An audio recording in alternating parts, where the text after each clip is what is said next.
Cerchi un biglietto aereo? Scegli la libertà di viaggiare come vuoi tu. Prendi il volo offre un servizio speciale per Dakar. Voli Neus, con partenze da Malpensa, Bergamo, Roma e Verona. Puoi scegliere le date che preferisci, decidere il numero dei bagagli e puoi pagare anche a rate. Inoltre possiamo offrirti anche altre compagnie aeree come Air Senegal, TAP Air Portugal, Royal Air Maroc e tante altre. Per info e preventivi chiama il numero 329 9855 000 anche via WhatsApp.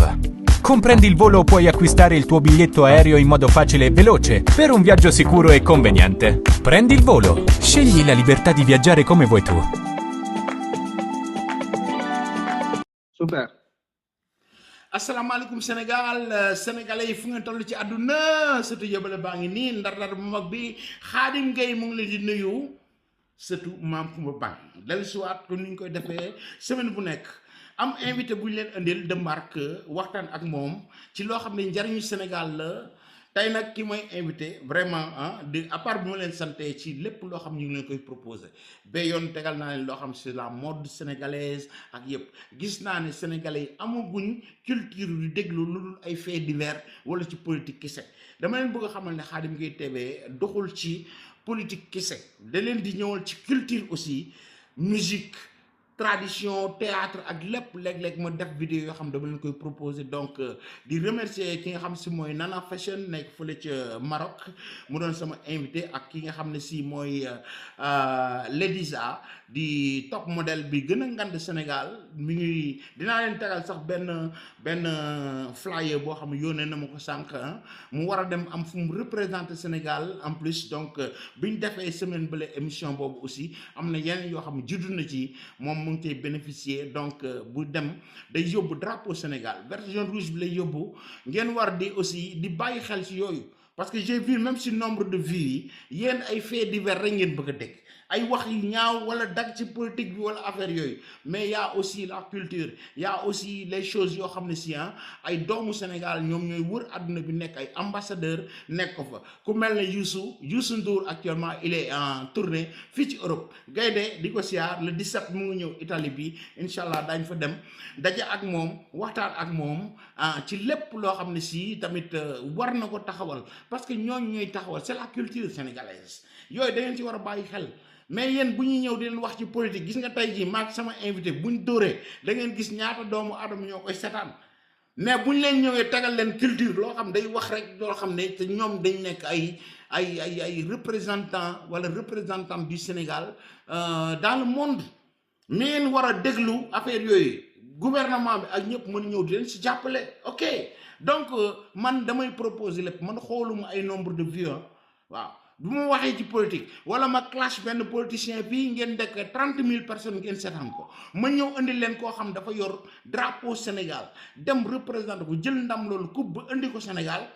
ay 300 400 personnes ñoo koy seetaan mais kooku war ngeen am gàcc ci loolu Khadim Gueye lu mu leen proposé moo bëgg ngeen xëppi seen bët yi ngeen di ko xool voilà donc tey ñu dellusiwaat sama invité pour la première fois di ko invité muy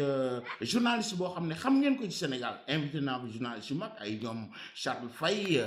gars yooyu gis nga ay ñoom Pape Djibril Fall invité naa leen fi def ak ñoom émission tey journaliste bi aussi yéen a ngi koy dégg mu ngi toj quoi voilà mu ngi yëngal gësam ci site yu bari ci chaîne yu bari ngeen gis ñu koy invité kooku mooy Cheikh Kandé waaw bi nga xam ne Kandé moom mu ñu ko waxee rek xam ngeen ko den ko gis tey ji mooy sama invité pour la première fois sur Khadim Gueye TV Cheikh Kandé maa ngi lay nuyu di la ziar di la dalal ci Khadim Gueye TV pour la première fois. Khadim maa ngi lay nuyu di la jaajëfal bu baax a baax di la remercier déjà ci liggéey bi nga xam ne yow yaa ngi koy def pour la démocratie du Sénégal pour la population sénégalaise. liggéey bi nga xam ne c'est pas évident du tout surtout dans un contexte où xam nga ni wax yombul rawatina ngay waxee ci réew mu mel ni Sénégal ngay waxal askan wu mel ni Sénégal ngay waxal ndaw yu mel ni ndawu Sénégal parce que tey li yàlla def mooy il est très difficile de parler au Sénégal parce que pour plusieurs raisons benn bi le Sénégal que ñu nangu ko wala ñu ñàkk koo nangu ñu xam ko wala ñu ñàkk koo xam wala sax ñu xam ko ignorer ko di def yëfu maatee ci évidence bi nga xam ne ñëpp tey xam nañ ne réew mi daal Xaadim niveau bi dafa wàcc trop tey dañu am réew moo xam ne niveau bi dafa wàcc parce que tout simplement pendant 10 ans il y a eu une entreprise qui a permis d'abêtir le peuple sénégalais une entreprise boo xam ne dafa mel ni daal dañu am benn opium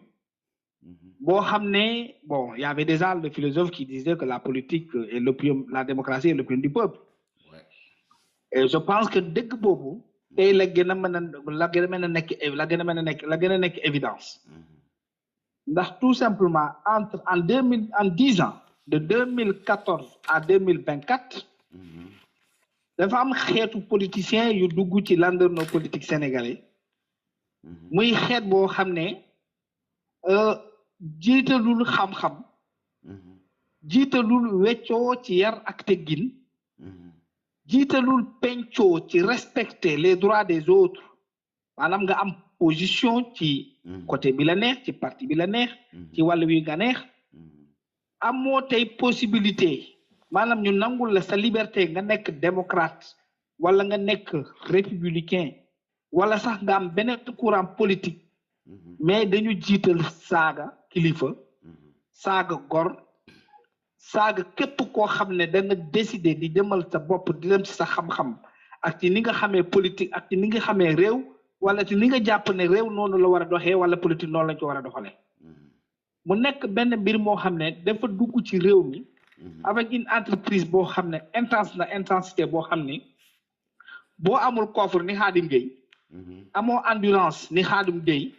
amoo fit ni Khadim Gueye da ngay dellu ci sa bopp recœur-kivé wu dugg ci say mbiru bopp doo ñemee génn doo ñemee wax doo ñemee joxe sa vie te loolu malheureusement dafa impacté ñëpp bàyyiwul kenn muy intellectuel bi ci biir université bi muy jàngalekat bi ci lycée bi ak école primaire bi muy commerçant lambda bi muy borom kër gi muy acteur société civile wala sax kenn koo xam ne yow da nga jàppoon ne ma war ngay mën a maandu ci mbirum politique ba bu réew mi amee fu mu toll da ngay jug joxe sa point de vue parce que Sénégal ñu ñoom ñoo ko bokk maanaam am ñoo xam ne ñoom ci politique buñ ci waxee rek dafa fekk ne Sénégal dafa yëngatu mais groupe boobu yëpp catégorie boobu yëpp ñu duggal leen ci benn mutisme boo xam ne dafa permettre saay-saay yi nga xam ne dugg nañ ci politique 2014 bandi yi nga xam ne dugg nañ ci politique 2014 gëmuñu démocratie demuñu weccoo demuñu pencoo gëmuñu leneen lu dul raag gàtt ak ay bombe au cocktail molotov tiital leen ñoom ñëpp malheureusement et ça a donné ce que nous avons aujourd'hui comme pouvoir et qui est véritablement benn nattu boo xam ne yàlla teg na ko ci suñu dodd mais yow heureusement nga bokk ci groupe boobu nga xam ne tu es un homme libre nga décider de garder la liberté de ta voix et de ta parole garder la liberté de ton expression nga am moyen boo xam ne tey yàlla jagleel na ko àdduna mooy les réseaux sociaux internet ak leneen nga koy utiliser à bon escient ce qui permet quand même d'avoir des gens comme Khadim Ndiaye aujourd'hui et qui ont décidé de faire face quels que soient les risques les dangers autres donc ma la doon jaajëfal ci loolu ma bëggoon introduire foofu ci waxtaan bi nga xam ne tey invité nga ñu ci loolu ñu ñaan rek li ñu fi waxtaanee yàlla nañu amal njëriñ Sénégal amal njëriñ Khadim mi nga xam ne moo am initié jënd internet am jënd outil am matériel technologie am pour di waxal Sénégal mu doon jàmm ci yow dem jàmm ci sa njaboot yàlla def ne li ñuy def ni yàlla nañ ko defaat ay yoon pour Sénégal kese. amin donc kontaan ci Cheikh Tidiane Kanté tey moom li xam actualité la ñuy wax quoi parce que ñi yor nguur ga tey vraiment am na ci si biir wax sax war nañ ci mën a comprendre que ne ñoom dañu war a man damay dégg ñu bari ñu ànd ak Pastef ñu ànd ak Ousmane Sonko mais pour man dama jàpp ne ñoom bëgguñu Ousmane Sonko dañuy def ay sorties yoo xam ne si au lieu mu defaral ko parce que Ousmane Sonko ci boppam dafa nekk premier ministre te premier ministre ay waxam day rouler ci àdduna bi day dem ci chancelier yi ne ci àdduna bi yëpp donc ay waxam moom ci boppam dafa war a jëkk a contrôler warut a toog di déglu ñu ne ci réseaux sociaux rek di wax ak liñ bëgg moom mu topp leen ci loolu ñooñu ay militants ay fans Pastef lañ mais quand tu es au pouvoir le président de la République et son premier ministre bu ñuy wax seen kaddu day dem ci chancelier yi ne ci àdduna bi yëpp comme ni ma ko waxee sànq donc ñoom dañ war di ko sàmm et képp ku taxaw di wax ci seen tur aussi ah dafa war a comprendre loolu que ne wax ji di yam fii te mën a yàq lu bari Sénégal comme mën a defaral lu bari Sénégal donc loolu dafa am loo xam dafa xew fan yi Kandé ñu def naa yow dégg nga ko Sénégal yëpp dégg nañ ko am na ñetti personnalité yoo xam ne si bëgg naa ñu waxtaan ci ñoom kenn ka mooy ki nga xam ne si mooy Cheikh Bara Dolly doon ex député de la République nekkoon fële koo xam ne moom man mii wax ak man j'assume ce que je dis man comédien laa ko jàppee quoi ba mu nekkee ci assemblée comédien la ko du comédie la ko doon def donc il est sorti il a continué son histoire donc am na loo xam ne wax na ko ci conférence de presse boo xam ne def na ko bërki demb ok def naa dégg nga ko Sénégalais yépp dégg nañ ko loolu am na luñ ci mën a wax te loolu daañ ci wax keneen ki ma nekk koo xam ne si li xew Sénégal tàkk-tàkk yi bu ñëwee ba am na si yépp am dafa am fu mu soxee ko woon mooy Sweet Beauté nga ko géré woon di Ndeye Khady Ndiaye bu demee ba Sénégal yépp nekk ci jàmm moom mu génn def benn sortie boo xam ne am na lu njëngalaat ci réew ma moom mu ñëw taxaw jàkkaarloog sénégalais yi di wax ak ñoom te di ko wax ñii nga xam ne ñoom laay jàkkaarloo di wax man mii mi wax ak yéen dafa am yow def naa journaliste nga aussi xam nga ne journalisme am na lu ñuy wax body language gis nga sa corps sa ay gestes yooyu def comme man ni ma koy defee actuellement nii dana ku mën a lire loolu dina xam man lan laay li may wax fan lay jógee muy dëgg ci man wala mu dul dëgg ci man ok ndaw si génn ne moom moo téye réew mi moo yor réew mi ndaw si jàkkaarloo ak Sénégal man la ma ca gën a metti mooy son excellence le président de la République du Sénégal musuñu dégg que ne dem na Sweet Beauté musuñu dégg dem na di fa bës lu ji ne rien mais bi mu ñëwee taxaw mu génn tuddul ka nga xam ne moo demoon Sweet Beauté mais président la tudd ne moo ko doon woo guddi ak bëccëg du samay waxi Ndeye Khady Ndiaye la yéen ñëpp dégg ngeen ko ok ne moom moo téye réew bu ko neexee jël téléphone bii mu woo président de la République lu mu ko laaj ci xaalis mu jox ko mais kooku ci 18 millions de Sénégalais Cheikh Tidiane Kandé nan la mën a prétendre am pouvoir boobu te yorul dara ci ay loxoom te jusqu'à présent dégguma ñu woo ko fenn wala ñu téye ko ci lenn donc kooku am na lu mu yor loo xam ne peut-être forme de chantage laa ko mën a ko wooye troisième personne bi aussi ñu war ci wax muy Cheikh Bara Dolly àndoon ak ñoom bàyyi leen fa ba ci élection yi mujj dafa leen ni cëpp dem ànd ak Amadou Ba affaire ba sote na mu ñëw dellusiwaat di rojeeru ñëw taxaw di wax ay terres yoo xam ne Macky Sall moom moo ko nangu woon ci moom ak gouvernement am te booba muñ ne wax ne affaire de terre c'est impôt et domaine ñoom ñoo koy gérer li nga xam ne Sonko ak Diomaye loolu mooy seen expertise ok donc ñoom loolu lañ gën a xam Cheikh Bara Dolly ñëw waxam xas Macky Sall ba mu neex ko ni mu koy defee parce que mooy ki taxawoon fii ne leen ñun dañ ne Macky Sall mooy défendre góor jigéen ok dañ ko waxoon di ko campagne pour Sénégalais yi gën a bañ Macky Sall te ne sëriñu diine la moo tax ma ne c'est un comédien qui ne compte rien te Cheikh Abdou Bara Dolly boom li mu waxoon Macky Sall ba li muy bàkkoo ba tey bëgg ko politiquer na wax loolu Bassirou Diomaye mais na ne ko moo ne woon am na ko ne ci suuf biroom di la mu wax sax duma ci jaar na wax loolu mu wax ko Ousmane Sonko wala mu wax ko Bassirou Diomaye la mu waxoon Macky Sall ndax tey du dellu ca kaso bee pour wax leen nekk mi ngi accuser Macky Sall gratuitement ci loo xam defu ko woon ndax wax ju salte wax ju ñaaw ju tilim joo xam ne bëggoon na lu neex waa Pastef à l'époque mu doon ko wax ñoom buñ ko génnee ñu teg ko fële dafa ñëwaat dellusi bëgg continuer di campagne loolu doomam bu amee feebar bu mu taxawee ne Macky Sall moo teg sama doom lii déedéet yàlla moo la ko teg kaso ba yaa wax te Cheikh Bara Dolly dinaa teg fii vidéo bi ngeen dégg ko ci kanam bu dee Cheikh Tidiane Kandé may na ma ko dinaa ko teg après ngeen dégg ko lan la wax foofu Cheikh bu fekkee d'accord nga bala ngay intervenir sax est-ce que may nga ma ñu teg li mu wax ak chantage bi nga xam mu ngi koy chantage ci nga xam moo Ousmane Sonko mais nga xam kenn du ko chantage yaak Mimi Touré Ousmane Sonko dinañ yar d'accord nga ñu dagal ko après muy ñu ngay doog a développer yow dégg nga li mu wax lépp mais oui vas-y ñu déglu ko d'accord. ok yow xool leen moom li mu wax foofu ne xam na lépp yor na lépp donc ma ngay wax Ousmane Sonko ak Bassirou Diomaye bu ngeen ñu joxul sama suuf si dinaa wax li ma xam lan la Ndeye Khady Ndiaye lan la xam ndaw sële wax ci gendarme yi lu mu xam ba loolu xool leen ko après ma ñëw doog du jox Cheikh Tidiane Kandé mu développé. Macky Sall amoon na am Farba Ngom Ousmane Sonko am na am Cheikh Thiam nañu arrêté affaire yi tamal li ma xam bari na te bis bu ma waree wax bu ma waxee dëkk bi dana tas samay xarit lan nag maa ngi ñoom ñoo àndoon ba dugg si kaso lu nekk def naa ko sama diggante ak ñoom waaye nag nañu xam ni man gor laa sama alal maa ko moom nañu jox suñu yëf jàmm ni ñooy bu fekkee bëgg nañ jàmm bu fekkente ñu joxuñu suñu yëf miir bee di aéroport dinaa dem daani miir bi dugg fa jël sama terrain kenn du man dara parce que ku am autorisation construire am bail am droit réel am cutis bi nga xam des ko su ñoo la ko jox bu la neexee tabax sa kër loolu tamit mu ko bëgg mu leer àgg na nag foo xamante ni bëggu man di daane miir coow li jàpp kaw jox coow li am Sénégal doon na sëkk bëgg mu ñëw indi fi ba beneen coow boo xamante nii dafay gën a jaxase réew mi loolu moo tax ma leen daal si appel xam na ni fekkee yëguñu ko nañu xam ne ñi nga xam ñoo nekk ci suuf ñi ngi def loo xamante ni da leen di yàqal te loolu baaxul. dafay yàgg ñun ñoo bëggoon lu tax nit ñi gën a bañ Macky Sall. ñu jébuli si leen waaw politique ko 2019. xam nga man mi doon naa wax daan naa wax si campagne bii. ni ko wote bulletin Macky Sall wote nga bulletin ngóor jigéen. xam nga yooyu yëpp. def nañu campagne la woon voilà jéblisation la woon. beneen bi mooy gis nga affaire rapport Covid bii nga xamante ñi ngi wax 1000 milliards du dëgg. dafay yàgg ñun ñoo bëggoon lu tax nit ñi gën a bañ Macky Sall. bilaay Sénégal gii nii lañ koy bàyyi ñuy duul ci kaw nit ñi taxale rek ñu bàyyi leen.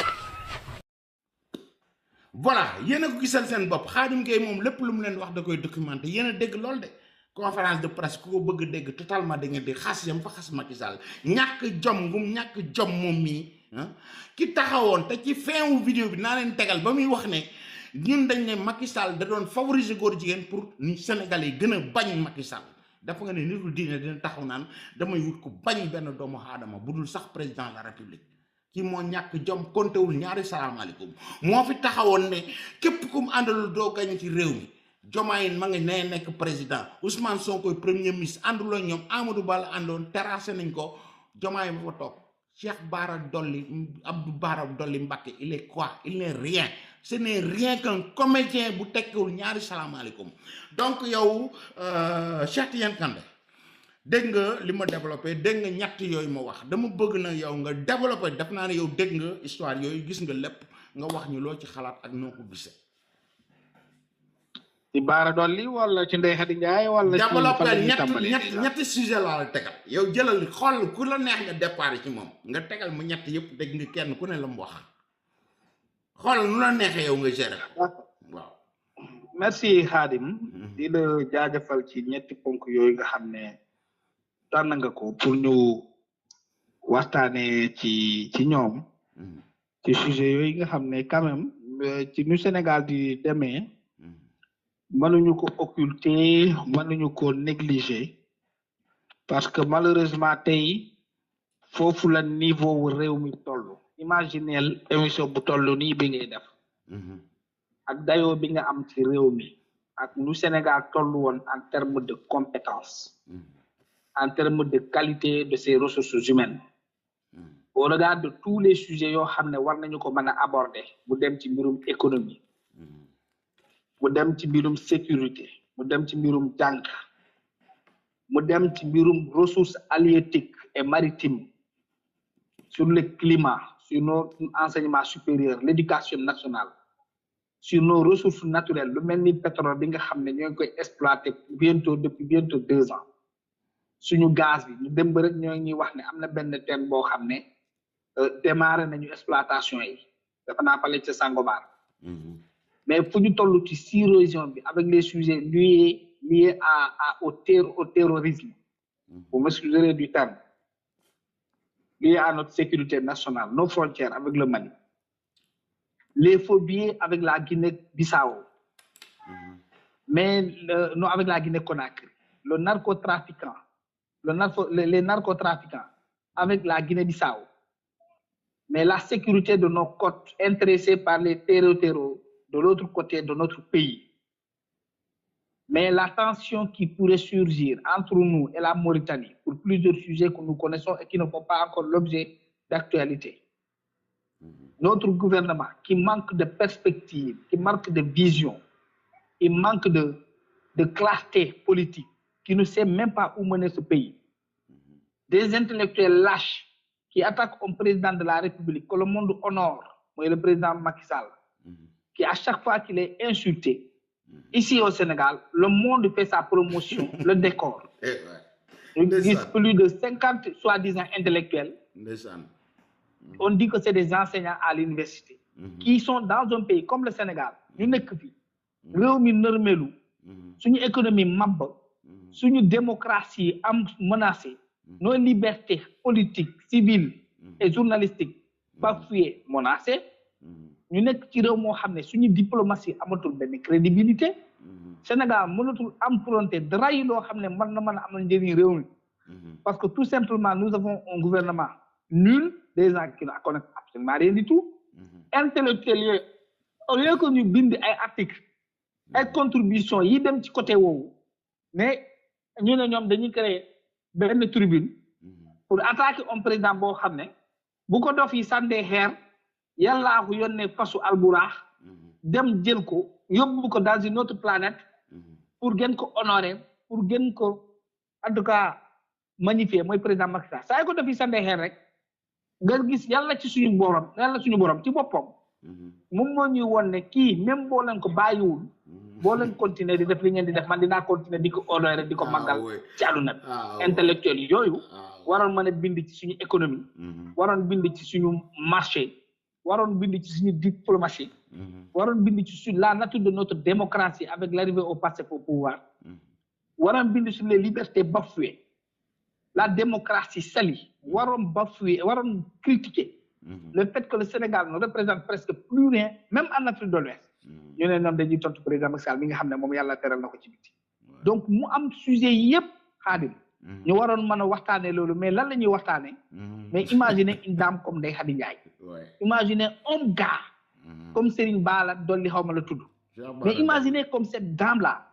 sortie de je ne sais où moom la ñuy waxtaanee xam nga loolu xeebu ma ko mais dafa am benn jàngat buñ ciy def dafay firnde ne Sénégal tey niveau bi dafa wàcc ba ci suuf xaw ma ndax jëli nga fi may waxee xaar non je comprends xaw ma na comprendre donc avec toute cette importance là que le Sénégal a lépp li nga xam ne yor nañ ko ci waxtaan ñii ñëw au pouvoir dañoo abrutir suñu réew dañoo yàq qualité wu réew mi yàq qualité des débats yàq qualité des sujets abordés parce que am na ay sites yoo internet yoo xam ne bu dee ministres yi foofu la ñuy waxee DG yi foofu la ñuy waxee député yi foofu la ñuy waxee président de la république bi def émission ñooñu lay convoqué mais xam na kon il faut que ñu waxtaanee sujets yi mel ni mais comme on est obligé de le faire parce que réew mi foofu la toll finalement il faut que ñu waxtaanee ko mais nag ma lay jaajëfal bu baax a baax ci courage bi moom laa tàmbalee ci waxtaan wi di la gërëm bu baax a baax ci sujets yi nga abal parce que tamit xam naa ne on peut avoir mieux que ça ci sujets yi mais malheureusement foog ñu waxtaanee loolu parce que dafa am relation tey ak ni réew mi di doxee ak qualité réew mi toll ndax ñu tàmbali ko ci Bara Dolly Mbacké xam nga Bara politique intelligence la grand Khadim intelligence la ci action intelligence la ci wax intelligence la ci prise de position nit ku nekk fu muy bokk ak yow fi ngay nekk ni nga ko war a analyser am na fu Bara Ndiaye di bokk bu dee dañuy def intelligence politique am na nooy analyser ay actam tu le fais contre toi tu ne le fais pas contre lui tey fu Bara Ndiaye waxee nañ ko bàyyi mu waxee noonu bu dee yàlla na seytaane xeeb dolli digganteem ak Pastef ba mu wax yàlla na seytaane xeeb dolli Bara Ndiaye bu dee da nga am loo xam non pas Bara Ndiaye Cheikh Bara Dolly dafa naa loolu Cheikh Abdou Bara Dolly bu dee am na lu mu xamal nee na Mbàkke Cheikh Abdou Bara Dolly sëriñ la quoi pour moom waaw un comédien bu tekkul ñaari salaamaaleykum selon moi na sant Mbàkke yi du ko neex waaw Cheikh Abdou Bara Mbacké Dolly waxuma santé bi waxuma fu mu bokk man su ma waxoon acteur politique dama ne am na fu muy waxee ñun posture bi ñu war a am par rapport ak li mu wax ñun ñi nga xam ne dañoo nekk dans l'opposition dafa war a nekk une position réfléchie est-ce que ñun bu ñu amee yenn posture yu ñu jël ndax dafa ñuy arranger en tant que opposant wala ñi nekk au pouvoir lay arranger ñun en tant que opposant Abdou Bara Mbacké Dolly mi nga xam ne xam na leen mus na leen fréquenté bu amee lu mu xam ci seen diggante waaye yàlla ne seytaane xeeb doon li mu wax mais du ko wax Cheikh Tidiane xaw ma la problème bi mooy non waaw. Cheikh Tidiane xaaral ma defal benn break foofu moom boo dégloo conférence de presse bi mu def yëpp dafa xas Macky Sall ak lépp moom bokkul sax ci opposition bi pour moom mi ngi rogo jeeru ne ñee la àndal te ñee soxla wuñ ko day wut lu ko neex pour am agipulation ay waaw léegi loolu laa la wax mais il fait pas yow part ko ñu waxee léegi pourcentage voilà pourcentage Ousmane Sonko yàlla na chantage lay seytaane def xeeb doon li voilà te Ousmane du dox ci yooyu yàlla na seytaane bi ngi doon waaw waaw léegi Xaadim yow ci Ousmane nga bokk wala ci mag ci opposition bi nga bokk man opposition laa bokk moom moo ne bokk fa waaw léegi yàlla na seet loolu laa lay wax loolu laay wax léegi yàlla na chantage boobu ci Ousmane Sonko jàll ok yàlla na réussir amin amin Xaw bu nga dee comprendre Ousmane bu may dana ko wax. nangu Ousmane ko gën a bandi foofu waaw chantage boobu Abdou Bara Mbacké Dolly yàlla na am ndam ci Ousmane Sonko benn fuloo ñu jote mu dem demale je lu ne muy wax pense pas Ousmane Sonko laa lay wax léegi Ousmane Sonko laa wax ma ne Ousmane Sonko yàlla bu mu faale Xaadim kii Cheikh Abdou Bara Mbacké yàlla bu mu ko faale Pour yàlla mu na ko génnee li mu ignoré xam bu dee quoi. dafa am ay terrain yoo xam ne nangu na ko ci moom waaw yàlla na ko téye qu'il ne tombe pas dans le chantage way de Cheikh Abdou Bara Mbacké Dolly yaa ngi dégg yàlla bu mu ko faale nag ko ignoré non Ousmane waaye du ko Abdou Mbacké faale. tamit bu ko Ousmane Sonko ignoré yàlla na dem wax lu mu ko xamal mi ngi noonu Ousmane xaw ma na Sonko jëli du nga ko fi may faale. waxee jëli woo de non dégg naa jëli naa li nga wax du am ne moom nee na am lu lu xam Voilà, mi ngi dégg nga santaay Sonko mais Sonko def naa du nangu du daanu ci affaire am yi dina ko gën a pince te Voilà, il va très sortir bien, loolu laa lui-même pour raconter Très- qu'est-ce qu'il très sait bien. qu'est-ce qu'il lan la xam lu mu yor na génn moom nday xadi li ñu très xam bien na génn comprendre nga voilà comprendre nga kon fi may waxee dama ne Non, seytaane yàlla na xeeb Dolly Yàlla- Abdou Ousmane yàlla- Sonko yàlla- Abdou Bara Mbacké Dolly ok ok Ousmane Sonko yàlla bu mu ko faale na ko ignoré parce que moom lu mënta xew muy xuloo seen biir ñun Ouais. loolu la ñun la arrangé ñun opposition ah oui mi ngi xeeb opposition Ousmane Sonko yàlla bu mu faale ab voilà dañuy dooleel parce que ñoom li yàq seen diggante rek alhamdulilah baax na pour ñun ñu gën a xam tu as raison bu dee Abdou am na lu mu xam ak Ousmane Sonko yàlla bu ko Ousmane Sonko musa faale na ko Ousmane Sonko mere bu dee dafa gis ay suuf yoo xam ne da ko amee ci naka su dul noonu yàlla na ko Ousmane Sonko gis ba nangu ko ci ay loxo moo ngi noonu voilà na nee na bu Abdou ko Mbacké joxul Bara Dolly ba mi lu dee dafa am lu mu xamal Ousmane Sonko Ouais. yàlla na ko Ousmane Sonko yàlla na mere Ousmane Sonko ba dem demale lu mu xamal Ousmane Sonko yëpp génneel vérité bi ok kay de loolu d'accord naa ci ok mais yow mais Ndeye Khady Ndiaye mais Cheikh Tidiane Kandé Ndeye Khady Ndiaye ban yàpp lay yàpp Bassirou Waaw. Diomaye Faye Bassirou demul Sud Beauté wala bu fekkee ne yow yëg nga ko te man yëguma nga wax ma ko Sénégal yi yëguñu ko ka demul Sud Beauté keneen la mais Ndeye Khady lu tax mu yàpp Bassirou son excellence le président moom du ko wooye sax son excellence mais Bassirou la koy wax directement jàkkaarloo caméra bi mooy li may wax body language li nga xam ne si c'est le corps li muy wax action yi gestes yi muy def ak ni mu jàkkaarloo caméra bi am benn message boo xam da ko codé mu yónnee ko le président que ne damay woo président de la république bi dul woon dem Sud Beauté de keneen moo doon dem Sud Beauté mais mu ne ko yow saa su ma la soxlaa dama koy woo lu ma soxla ci xaalis mu jox mais kan moom may ndaw si lii est-ce que ku yorul dara ku leen yorul dara am na fitu wax lii président de la république du Sénégal selon toi quoi waaw Xaadim waaw Xaadim dafa am li xew ci réew mi ñoom ñëpp ñu fekkee ko waaw ñoom ñëpp ñu dund ko ci réew mi ñoom ñëpp ñu xam nu mu demee li xew ci réew mi mooy dafa am benn jamono ci Sénégal benn xale bu jigéen moo jug dem porter plainte benn xale bu góor ñu ne lan la ko porter plainte ñu ne xale bu góor bi de xale bu jigéen bi da koy tuumal li nga xam ne moom mooy siif yegg ci moom te ci loo xam ne àndul ak bëgg-bëggam bu mu amee ba pare xale bu jigéen bi dem ci benn organe de presse jox ko plainte bi organe de presse boobee dem partager information woowee ñu gis xale bu góor bi nga xam ne moom la ñu tuumal mbir moomee mu dem ci Facebook am bindi ne man xale bu jigéen bi xaw ma ko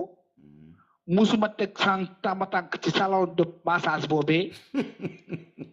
bërëb bi xaw ma ko lii complot la boo xam ne dañ ko monté xam nga loolu yëpp fekk nañu fi ñu toog quelques minutes ndeysaan mu effacé ko ñu gis ne publication boobu effacé nañu ko le lendemain waa ji def conférence de presse bu mu defee conférence de presse mu ni leen man de ndeysaan dem naa fa bi mu fa demee lii ak lii laa fa def bi mu fa demaatee lii ak lii laa fa def ñeenti loxo laa laaj ñu maas moom bu raconté histoire bi ki nga xam ne démb la veille weddi woon na dem na fa mu nekk jiixi yàq ci boppam yaa ngi dëgg Bassirou Diomaye fi nga xam ne moo nekk tey ministre président de la république mu dem ci benn télé ne waa ji musu fa teg tànkam xamoon na yaay fàttali ko avant conférence de presse d'ailleurs la ko def moom nee na xale bu góor bi musul teg tànkam ci bërëb boobu loolu fii la ñu fekk am na avocat bu yëkkati kaamil sax maître xaw ma lan la avocat bu yëkkati ne waat ne musu fa dem waaw génne kaamil waat ne musu fa teg tànkam xamoon na yaay maître Tall Ablaye Tall voilà moo yëkkati kaamil Sen TV la ko def national bi président assemblée nationale bi dem moom itam ci benn télé ne xale bu jigéen bii mujjee wax tey temps yii ci complot bi la bokk xale bu jigéen bii di chantage président de la république nee na moom it ci complot bi la bokk loolu fekk na la fi wala fekku leen fekk na moo fi kay wax nañ ci waxati ci way muy lu leer fii la ñu fekk donc ça c'est des rappels historiques lii yëpp xew na fi li ci xew nag yëpp xew ci gàtta bi reyante bi ba 86 personnes dee ci xale bu jigéen bi jàpp fu mu jàpp rek ne Adji Sarr mooy ku bon ki ne waa ji mooy wàlliw bi day dem ci yàllaahu mu jàpp fu mu jàpp rek ba am ci jëkkër ba am ci doom ba ngente am ci ba suyit boote tëj ci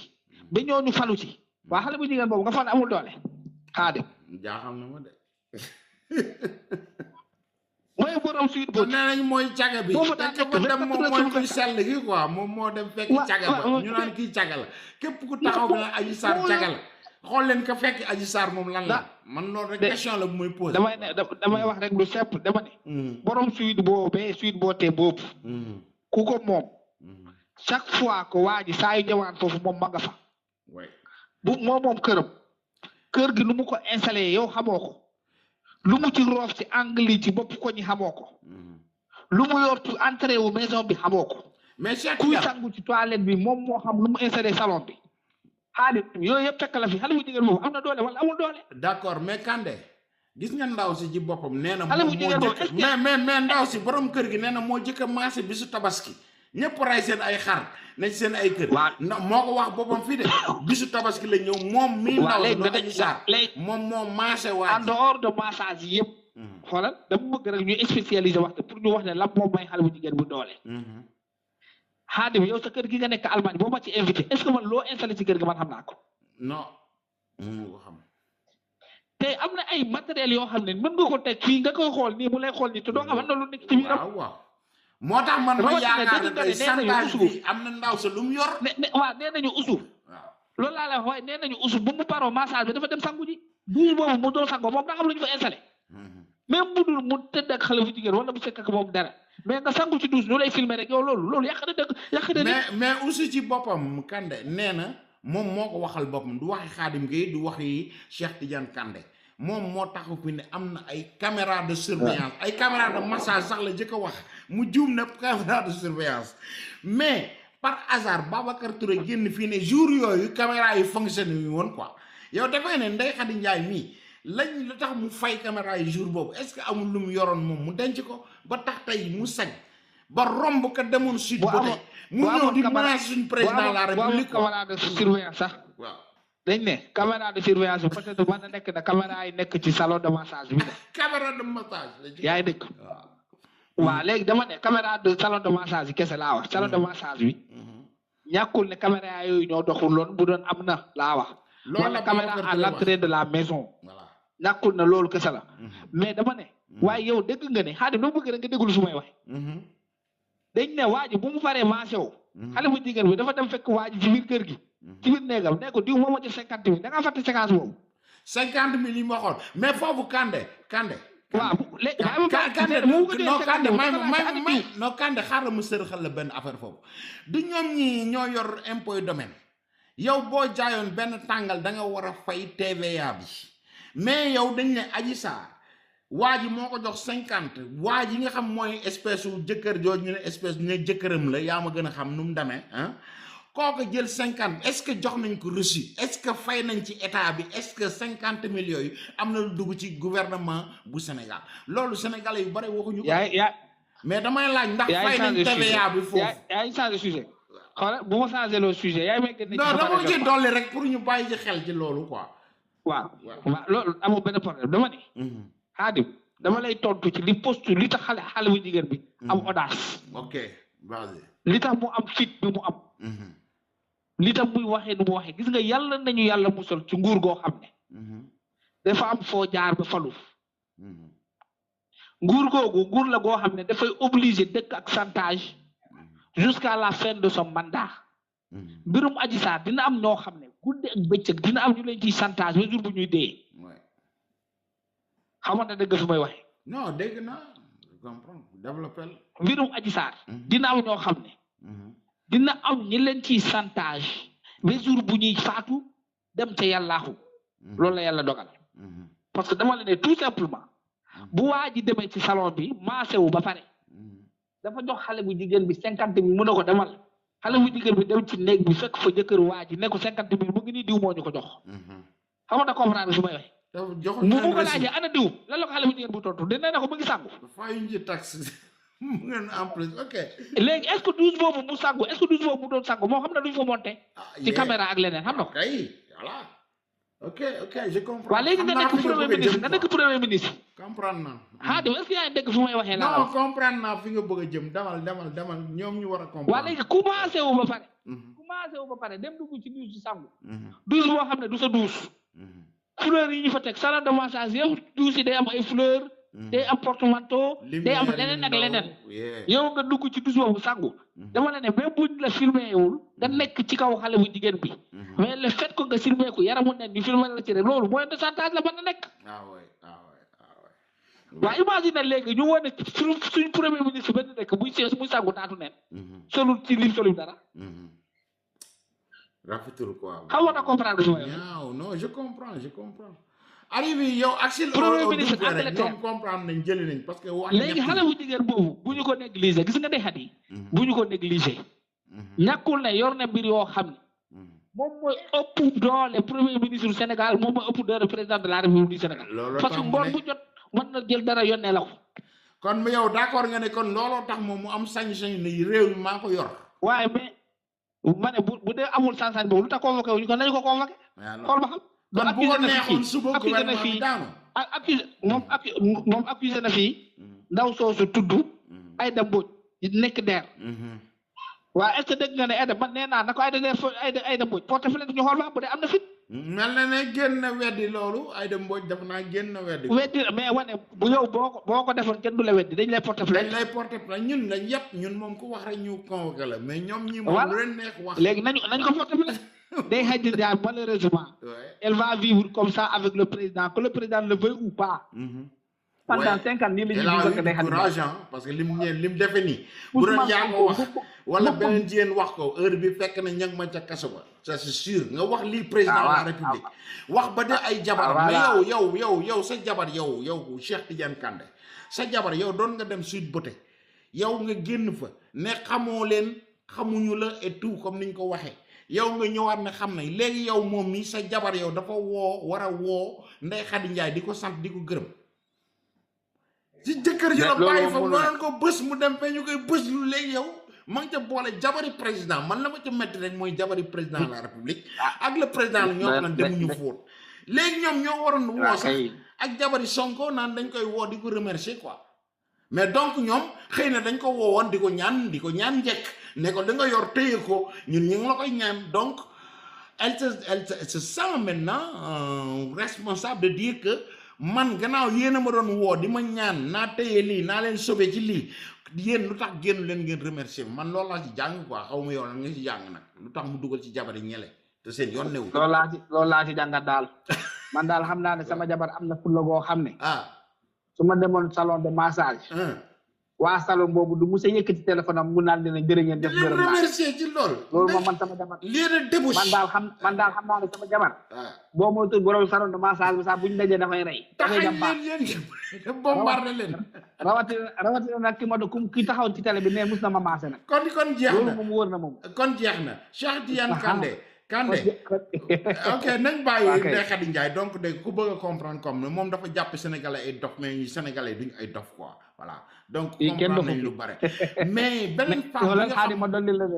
seen diggante yàlla na seytaane xeeb dolli yàlla na seytaane xeeb dolli noonu lay demee ñuy xool li ci kanam raw bi gis nga dëgg du ma sa fen ndaw si tôt ou tard mooy génn jaay leen ñoom ñëpp laa la wax parce que dafa yor lu dëgër tôt ou tard mu am fitu du yàgg dara wax yenn yi quoi jeex na léegi beneen ndaw si nga dégg que ça soit dans le mandat ou après le mandat dina leeri toute la vérité se saura jeex na léegi yow beneen femme bi nga dégg mu def sortie bi femme bi boo dégloo histoire bi yëpp def naa déglu nga ko ñëw na mu ne ay doomu aadama yoo xam ñu ngi ci armée bi ñu jël seen grade ñu yëkkati ko ci kaw ñu jege président de la république ak le premier ministre ndaw si génn ne moom jéem na woo le premier ministre mënu koo jot bind na ko du n'importe quoi affaire yooyu que ñoom ñi jël c'est des infiltrés yoo xam ñi ngi jege le président de la république ak le premier ministre mën nañ leen faagagal suba ak bërgëm ndaw soo dégg ñu woo ko ba tey ne ko li nga wax foo ko teg yow loolu bi nga ko déggee ndaw soosu mu ngi tudd waaw mu ngi tudd defe naa Fatou Kiné Cissé elle a été arrêtée au mois de décembre de l'année 2023. Fatou Kiné Cissé, à cette époque, elle s'était présentée comme étant la directrice générale de Tahar Project. Elle a été arrêtée au mardi et placée en garde à vue à la sûreté urbaine de Dakar. Son arrestation à cette époque faisait suite à des révélations faites lors d'une émission à Sénéweb, si je me souviens bien. Cette émission, Ultimatum. Elle discutait de contrats d'armement. Elle avait cité des autorités de la gendarmerie. Lors de cette émission-là, Fatou Kiné Cissé, oui, dafa am benn bureau 71 milliards pour impliquer le ministère de la Santé, qui a vu, pour une opération concernant une mine de diamants associée à Maître Moussa Diop. Xam nga yaa ngi fàttaliku histoire bi. Si. Déclaration yooyu. dafa inciter woon le procureur de la République mu autosaisir mu ordonner à la sûreté urbaine de procéder à l'arrestation de cette Fatou Cissé là. yaa ngi dégg. Donc, néewoon na à l'époque que cette affaire-là impliquait un gendarme. Xam nga comprendre fi may waxe. Oui.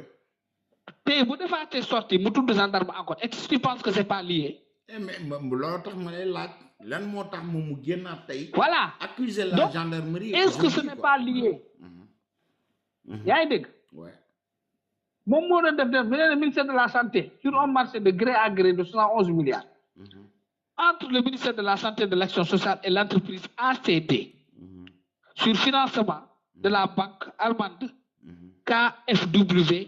et malgré les dénégations concernées, deux devoirs s'élever ainsi de suite fallait le ministère Bob à la présidente de la République. Loolu xew na fi c'est que les Sénégalais sont amnésiques. Dañoo gaaw a fàtte. Léegi est-ce que tey loolu nga xam ne kooku nga xam ne dafa cité woon ay gendarme te ñu jógee nguur gi jege woon Macky Sall est-ce que ndaw soosu moom moo fi génn pour bëgg a venger waa léegi dama ne quel que soit le fait muy lu concerne ñoom Macky Sall lu concerne benn gendarme bu jege woon Macky Sall bu concerne benn gendarme bu sori woon Macky Sall bu concerne benn gendarme boo xam ne dafa bëggoon faat bakkanu Ousmane Sonko bu concerne benn gendarme boo xam ne dafa bëggoon faat bakkanu Bassirou Diomaye Faye waaye lu leer ba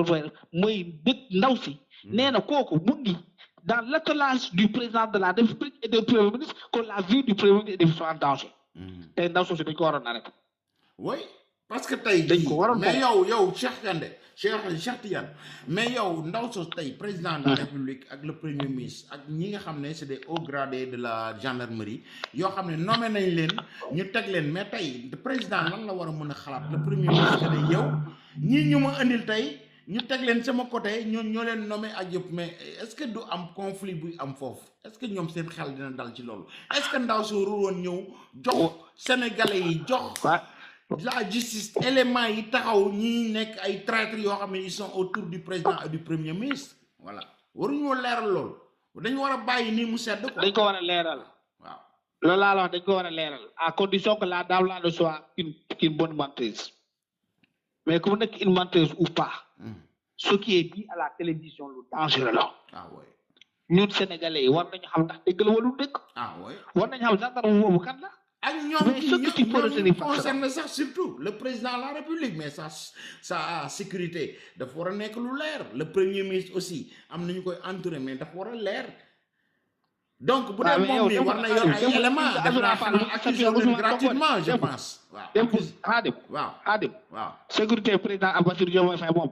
ñun ñi nekk fii waruñu ci tiit ñun mais bu ndaw si ñëwee ñu am nañu koy infiltré donc ça veut dire que ñu ngi koy préparer ay bagages du n'importe quoi yow mën nga comprendre man ma comprendre lu ma neex mais donc kooku dañ ko war a woo yan élément la yor ba tax mu wax lii parce que ñee ñu dugal ñu nekk autour du président et du premier ministre dañu war a am lu leer que ne ñii ndaw see li muy wax ay fen nag lu tax ñu nommé leen ba ñëw teg leen fii mais sëñ bi lii waruñu koo bàyyi muy leer quoi mu wax ko ci benn télévision ñu bàyyi noonu mais je ne pense pas dana am suite xanaa je pense ou non. mais oui non bu la neexee ñu jox ko suite bu la neexee ñu ñàkk ko jox suite parce que lu mënta arrivé entre ñoom bu dee ñoom dëgg nañu ndaw si ñu tenir ko à la légère comme ça lu mënta dal président de la république de toute façon la fille avait alerté beneen bi mu bëgg a leeral mooy Adem sécurité président moom ak Bassirou Diomaye Faye loolu warul nekk suñu souci ñoom seen souci la war a nekk parce que tout simplement ba jox la benn exemple bu simple bi Azoura Fall saaga président de la république ñoom lan la ñu lay. yoonu kenn nekk dañoo taxaw fii c'est normal quoi. déedéet nee nañ Azoura Fall wérul. nee nañ dafa am déficient mental. yow nag boo nee kii waxul dëgg sax ñu jàppale ne yow da ngaa wér quoi yow moom mënul dof ne kii day fenn wala ñoom ñoo taxaw ne Azoura Fall dafa dof. yow démb Azoura Fall gisoo ko premier ministre démb. doful jinne jàpp ko. ci benn néeg ñoom ñaar kese ci benn néeg gisoo ko. gis naa ko ouais. waaye bu dee Azoura Fall dafa dof moom mën na weet ak suñu premier ministre di benn néeg léegi luy suñu souci ci li ci des benn dof nga di ko boole ak premier bi xam ne mën na koo gaañ sax nga bàyyi dof beeg premier ministre bi kooku seen bopp waaw ci benn néeg ñoom ñoo ko wax kon Ousmane Sonko moom bu ko neexee ne dëkk ak yeneen gendarme yoo xam ne mën nañ ko assassiné ñoo suñu yoon nekku ci oui jëm ba benn dof moom xam nga dof dara jàpp ko bu ko gaañoon sax dañ naan noo dof la mooy dof bi saagoon président bi keroog ñu jàpp ko ne dof la léegi yow premier ngay toog moom ci benn néeg di ko wax mais gars yi ñii dañuy foyee seen xel quoi mais amul benn problème mais gis nga gaynde fi ñuy tëjee mi ngi bëgg a gudd maa ngi lay bëgg a gën a sonal léegi yéen da ngeen am marche bu ngeen doon def yéen yaa ngeek benn mouvement boo xam ne yéen a ngi ci dama bëggoon nga wax ma ci mouvement boobu je sais aussi que tu veux être maire ci fële ca Casamance def naa Casamance nga bokk ah fa nga nekk Kolda waaw Kolda voilà Kolda man mii dem naa fa daaw jéeg bi ma demee Sénégal am man ak honorable Kouramaki dem nañ ba Kolda ndeysaan pour la première fois ma dem Casamance man ak Kouramaki Aïda Patra dem nañ ba Kolda parce que ministre yi ñu waroon dajal dañoo logé woon ci hôtel bu nekk foofu ñu fekk leen fa président waroon fa jaar ñu demoon fa 7 jours yi ñu defoon foofu dem nañ ba Kolda léegi yow bëgg nga fa nekk maire aussi yaa ngi ci politique bi journaliste nga et tout yaa ngi ñi ngi gis sa ak activité lépp loo xam mi ngi xew actuellement yaa ngi ciy taxaw yaa ngi ñi ngi la ciy gis activement à part aussi li ngay nem ci plateau yi di wax aussi dama bëggoon nga wax ñu ci sa mouvement boobu ak sa objectif politique yi nga am voilà en tant que journaliste moom def naa quelquefois da nga koy tegnale parce que journaliste bu duggee ci politique rek beneen affaire la quoi bu ma jumul léegi ñu déglu ci loolu ñu mën ko mën a tëje quoi. waa NFA la ñu taxawal man ak Jibi Ndiaye ak yeneen membre yoo xam ne dañu am ay organisation politique am ay parti politique am ay mouvement politique ñu tuddee ko NFA NFA mooy nouveau front force alternative. ok léegi dañu dem ba seetlu ne terrain wu espace politique Sénégal mu ngi yem ci télé yi ci site internet yi ak ci réseaux sociaux yi maanaam opposition bi foofu la rek la toogagul amagul benn descente sur le terrain ñu ne léegi est-ce que ñii ngi nekk fii ci nguur gi jàpp ne amuñ opposition war nañ leen mën a bàyyee noonu pendant que les Sénégalais souffrent pendant que les Sénégalais suffoquent pendant que les Sénégalais ont d'énormes difficultés à relier les deux bouts pendant que Ousmane Sonko ak Bassirou Diomaye Faye ak waa Pastef ñoom ñoo ngi mundaandaat di dund lu neex ci seen kër yi ñii di takk jabar ñii di ami doom di ngénte ñii di jël ñaareel ñii di wonewu saa yu ñu yeewoo won nit ñi ne ñoom ñoo falu won nit ñi ne Sénégalais yi li ngeen di dund ñun suñu yoon nekku ci ñu constaté ne Pastef dafa jàpp ne benn opposition la am mooy waa APR ñoom loolu la te gëmuñu waa APR ndax ñoom dañoo am benn épée de Damoclès teg ko ci ancien ministre ancien directeur u DG yi parce que mën nañu jaaree ci reddition de compte pour tiital leen xoxatal leen ba ñooñu duñu mën a manifester bu du mën a yëngal ñu seetlu ne dañoo jàpp ne am na benn génération d'acteurs politiques boo xam ne Pastef joxu leen benn gëdd faalewul leen mooy génération ñoom Khalifa Sall soo ko appelle la vieille garde ñu ne mais est-ce que ñii dañu leen war a bàyyi nii réew mi ñuy def li leen neex est-ce que réew mi xanaa amul ay ndaw yoo xam ne mën nañ taxaw bu ëpp leen xam-xam gën leen jàng gën leen xam Sénégal gën leen bëgg réew mi ëpp leen sax fit ñu ne jot na ñu xool nu ñuy créer une nouvelle alternance une troisième voie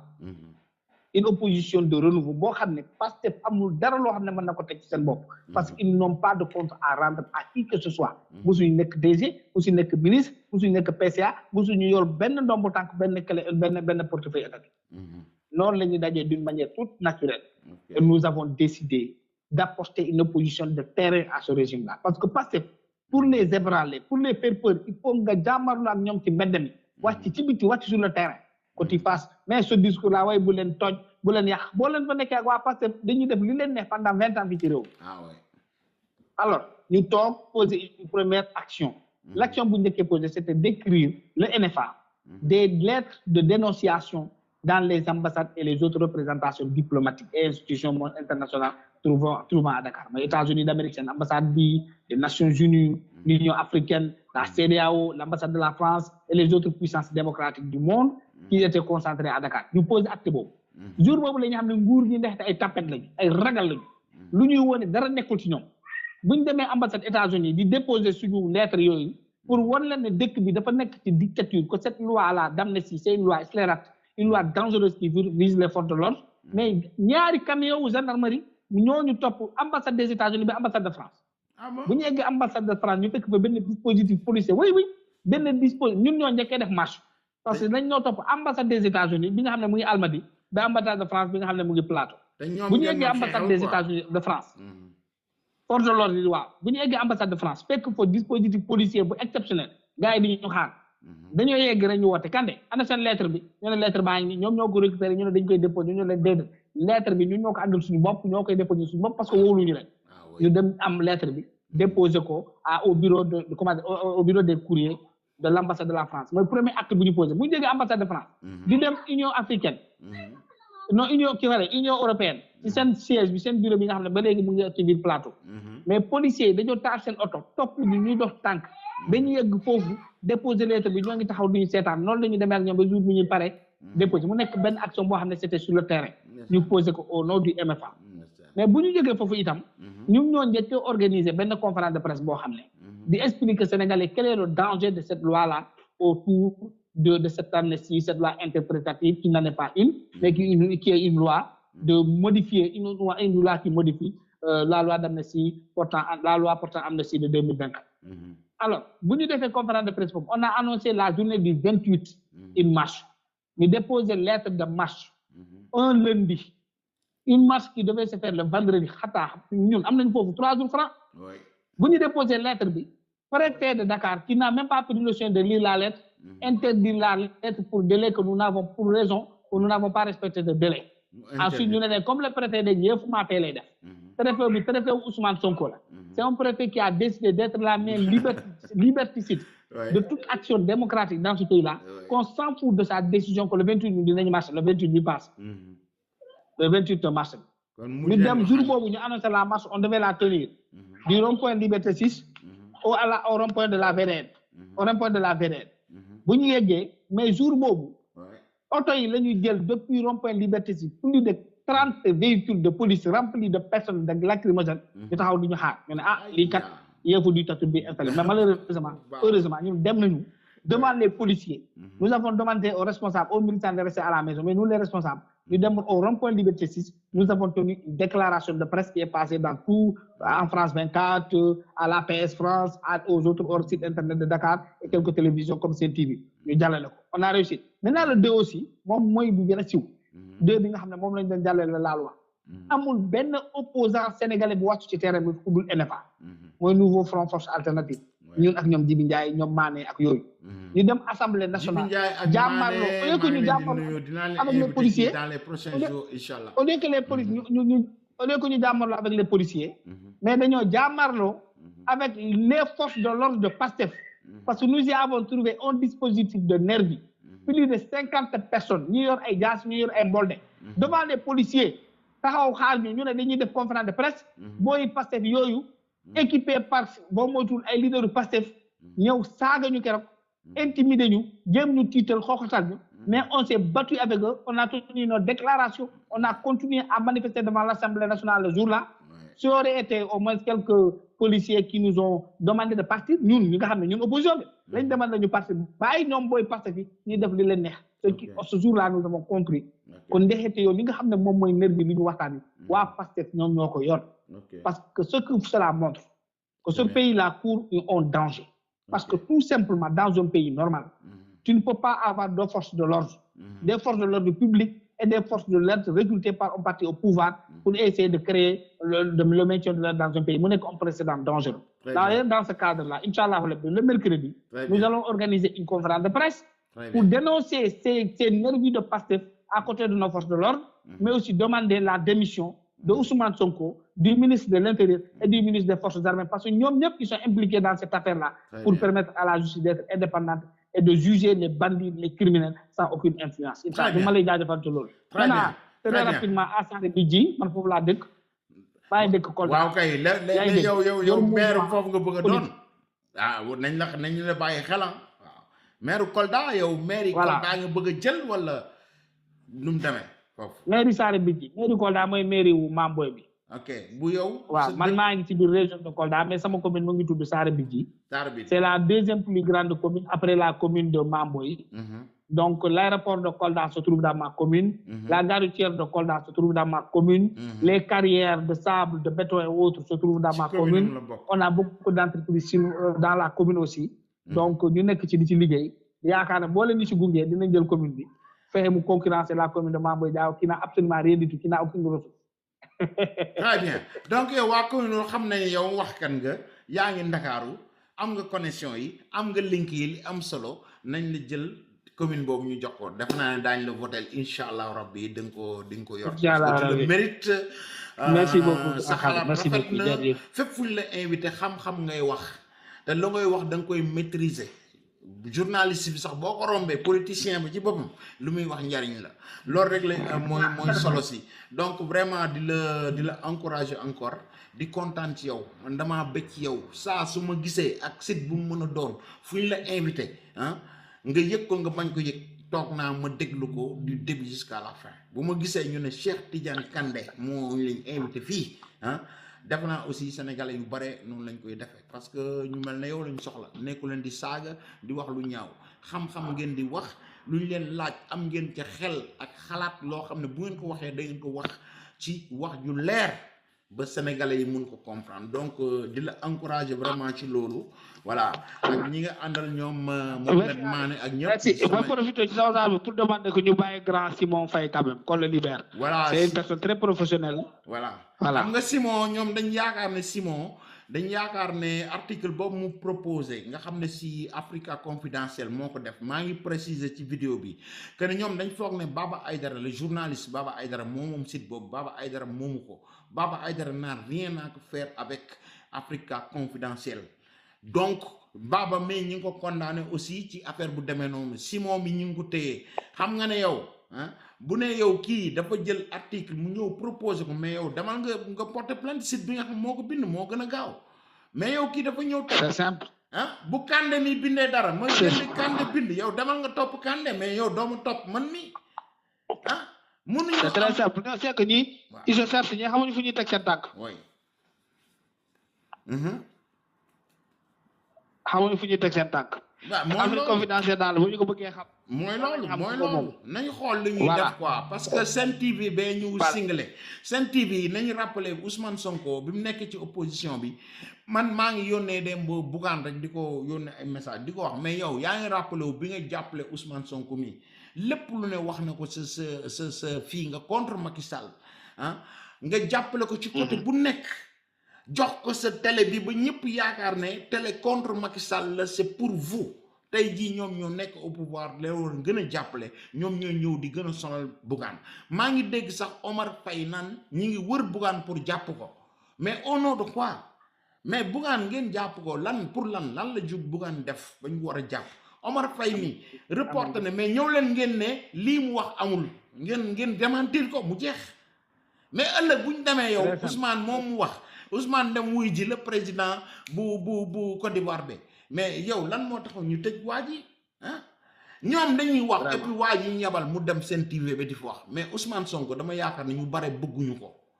parce que ñi ñu yabal ay incident diplomatique la ñuy def kii ñëw taxaw toog ci Sen TV àdduna yëpp di ko dégg mu taxaw ne Ousmane Sonko ak Ouattara y a pas photo donc yow daf ne Ousmane Sonko moom moo sut Ouattara mais Ousmane Sonko fan la toj lan la def Ouattara lam def gis nañ ko mais yow wut lu neex Ousmane Sonko moo tax Ousmane gis nga ñii di la jay ñii ñëw di wut lu neex Ousmane di dégg ñu lay contre Ousmane di déglu ñi nga xam ñu ngi lay wax dëgg bul déglu ñii ne ci site yeeg télé yi ñu leen di invité ñu wut lu neex pour wut position di déglu ñuy àndul ak yow parce que incident yi lu mel ne Birame Souleye waxoon na fi lu mel ni ci Côte d'Ivoire mu jur fi benn incident diplomatique bërki démb seen waajoo ci xaw ma nu mu tudd si fële ci Sen TV la même chose naan day tëkkale ñaar yi naan que de Ousmane Sonko moo sut Ouattara Ousmane Sonko lan la def ban talent la yor lan la produire lu sut le président bay def te xam ne ambassadeur mi ngi ci Sénégal googu ci Dakar di dégg li ngeen di wax ñu koy reporter ci seen président di ko dégg mais ëllëg Sénégal moo ci perte est-ce que Ousmane Sonko moo sant ñooñu ñu dem ci télé yi di wax yenn yi mais Ousmane sa gars yi leen vraiment pour lu la neex waroo tax ngay bàyyi ñii yoo xam day yàq diplomatie bu Sénégal ak ñii ndax seen lam ñu rëy yi di wut lu la neex yi dafa war a jeex oh non Kandé dégg nga affaire boobu seen waaj man xaw ma. waaye dëgg naa ko vraiment. voilà tu as vu donc on doit éviter ces choses là c'est des accidents diplomatiques yoo xam ne ñu ngi koy créer gratuitement quoi pour lan yow yaa ngi wàññi président wu Côte d'Ivoire di yëkkati Ousmane Sonko lan la def loo xam ne Ouattara mais defu ko parce que 3e mandat dafa ko bëgg loolu la koy kaase Ousmane Sonko moo départ Sénégal dem ba Rwanda di soutenir Kagame mais nga xam ne 4e xaw ma 5e mandat la doon def moo dem jël suñu avion dem fekk ko foofu mais loolu lan lañ koy waxee il faut être cohérent quoi nañ moo xam ne dëgg gaynde maa ngi lay ziar vraiment di kontaan di bëgg ci tey ji li nga ñëw def naa suñu waxtaan bi yem fii dañ dellusiwaat sa mouvement boobu yow merci beaucoup ak gars yi dinaa leen invité yéen ñëpp incha allah ñu suivre leen lépp loo xam ne war nañ ko def muy communication xam leen ne Khadim Gueye TV seen chaîne la ñu bëgg a wax rek ñëw leen dañ ko joxe yi li ngeen ko joxe feneen koo bëgg maa ngi lay sant vraiment di la gërëm lan moo sa dernier mot waaw jërëjëf jeex na kon foofu la yem amoo loo war a merci Khadim ok merci xanaa di nuyu sa téléspectateurs yi rek ok di la ñaanale yokku yàlla nga dem ba am télévision internationale ci barke Seydina Mouhamed amin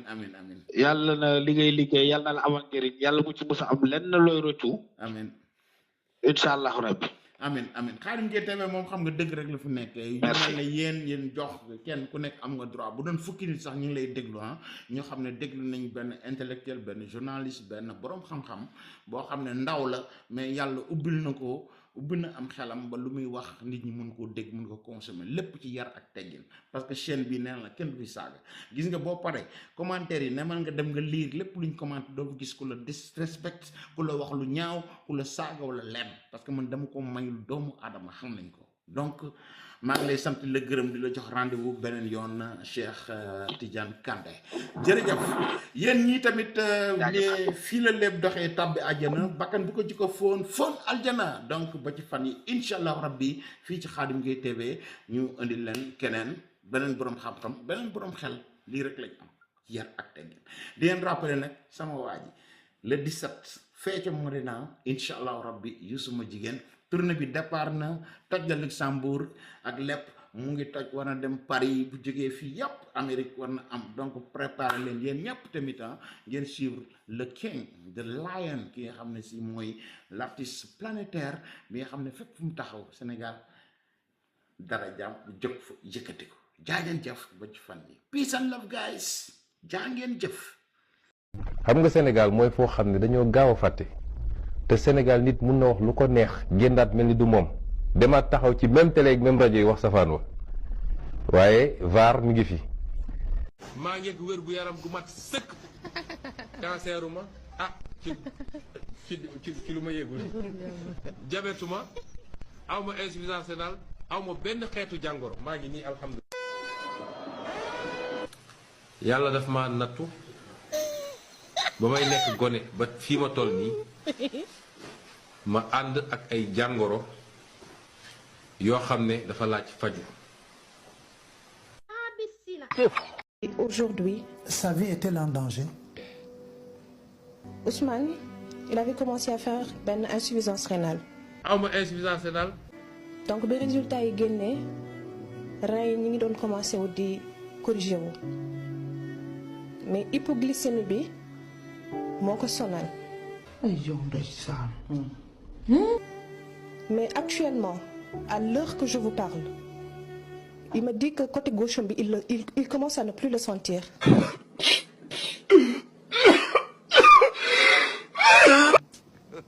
nee na ma sama côté gauche bi day mel ni amul benn mouvement duma ko yëg quand il dit ça dama ko ne bon bàyyi loolu léegi mu jàll juste pour ne pas wan ko ne que am nañ tiit mais si tiit nañu et sa situation est alarmante. nga ne. Sa situation est alarmante. Monsieur le Président, ñaan nañ la nga bàyyi Ousmane Sonko mu ñëw ci njabootam ñaan nañ la yàlla nga bàyyi Ousmane mu ñëw ñun ñu faj ko ndax fee mu tëdd na le ñun amuñu ci yaakaar ñu ngi la koy ñaan. maa ngi wér gu yaram gu mat sëkk. kon bari na jàngoro yoo xam ne ni am na ko. bi ci gën a siiw ñëpp xam ko mooy Ousmane Sonko asthmatique la. aw ma benn xeetu jàngoro maa ngi nii alhamdulilah. comme ni ko Sénégalais yëpp amee. ci lu ma yëgul. Une insuffisance rénale du fait des chagrins. aw ma insuffisance rénale aw ma benn xeetu jàngoro maa ngi nii.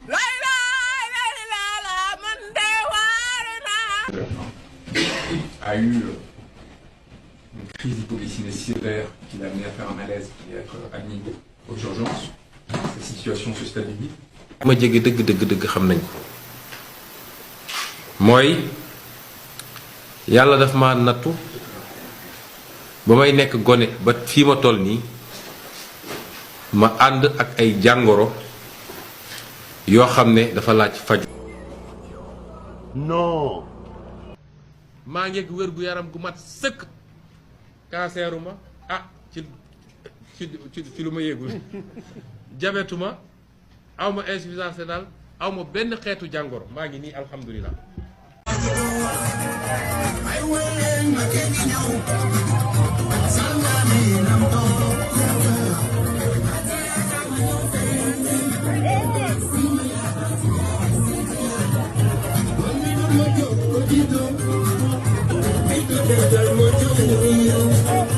Thank you.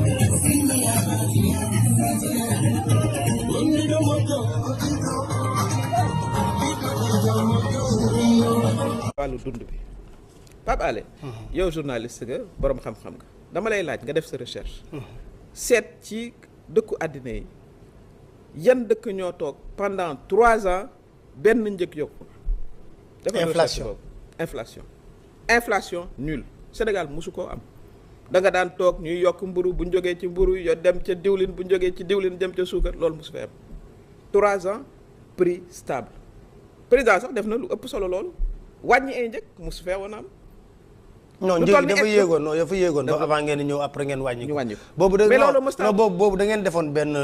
deal ak waa UNACOIS ñu yéegal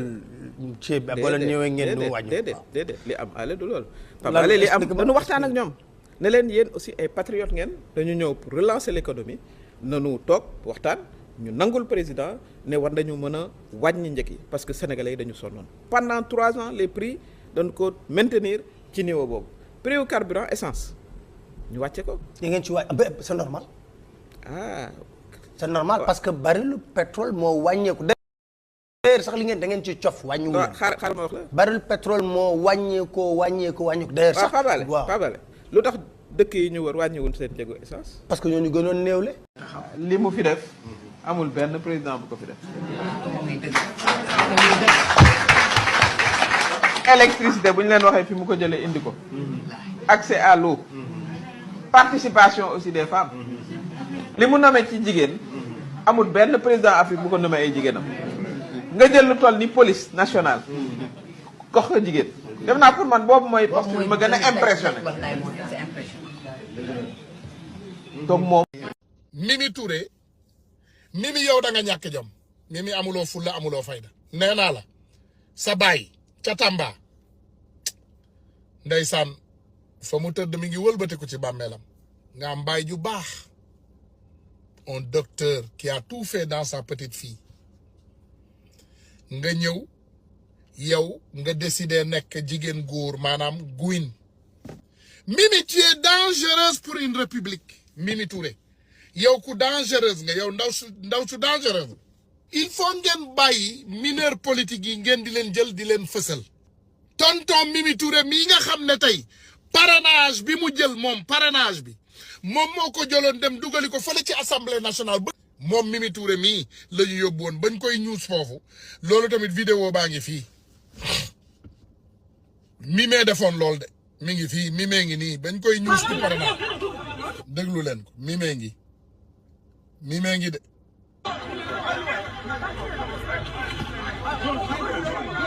mi ngi yenu ay loxoom mi ngi Mimee ngi yenu ay loxoom voilà mi ngi Mimee ngi kii moo ne mu ne moom guerrière la ndaanaan la nee na moom guerrière la mi ngi xoola mi ngi yenu ay loxoom ñu koy escorté waaw mu ragal ku ko xaañ xoola Mimee ngi de di muuru waaw ñu koy escorté mi ngi Mimee ngi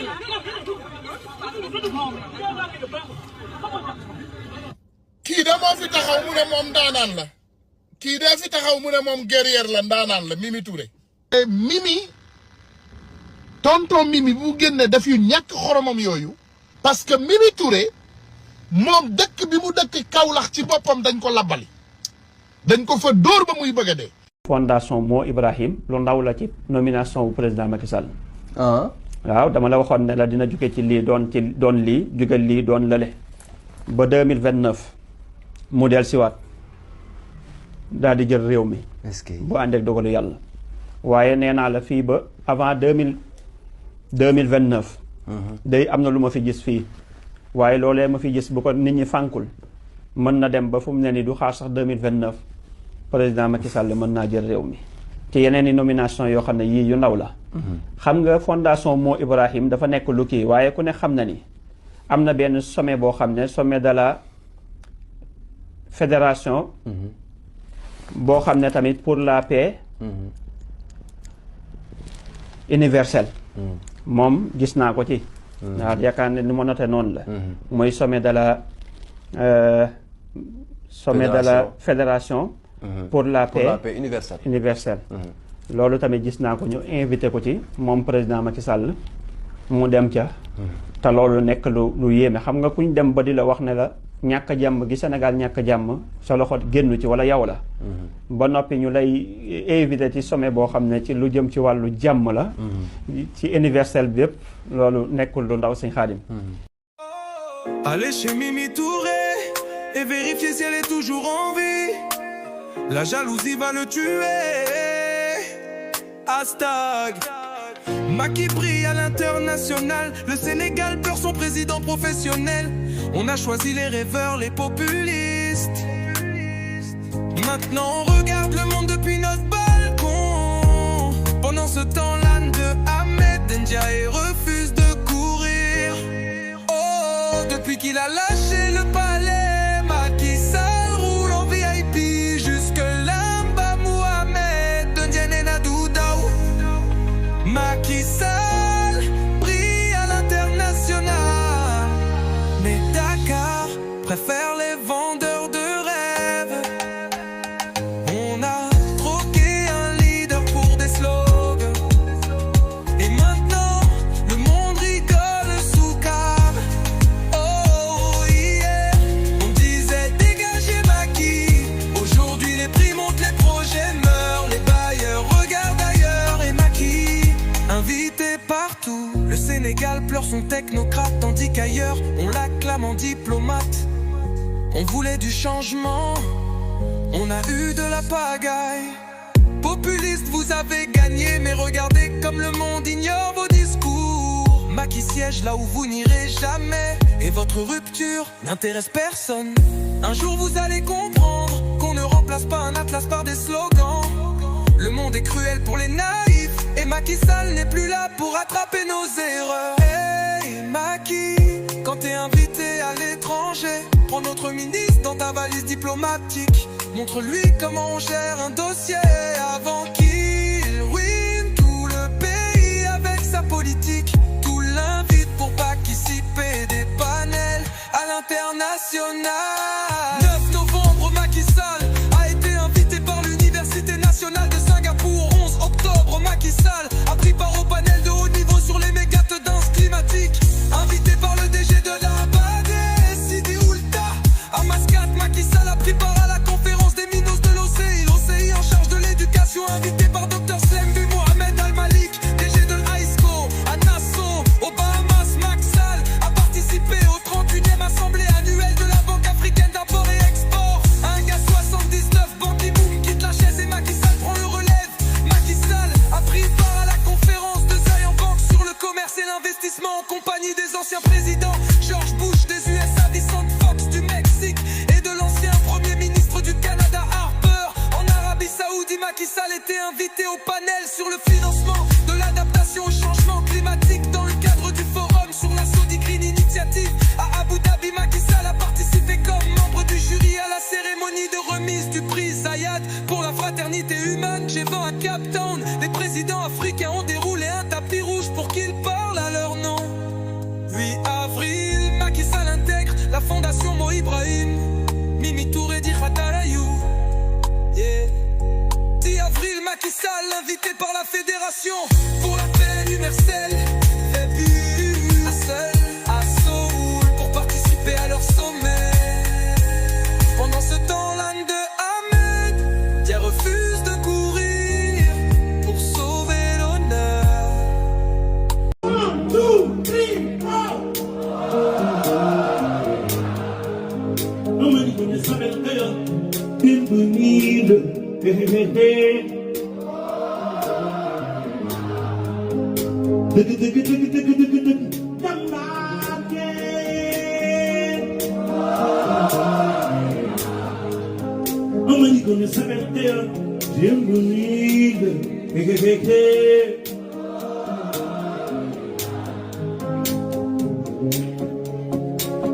Tout le monde les met en l'air.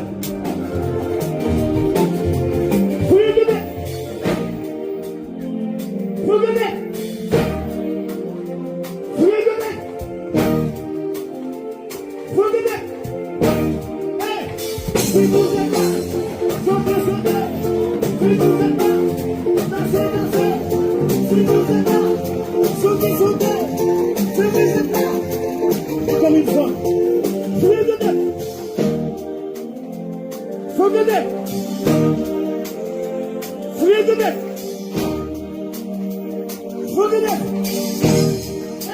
Vous aimez Youssou,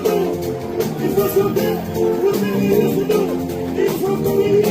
Vous aimez Youssou, il faut chanter. Vous aimez Youssou, encore une fois.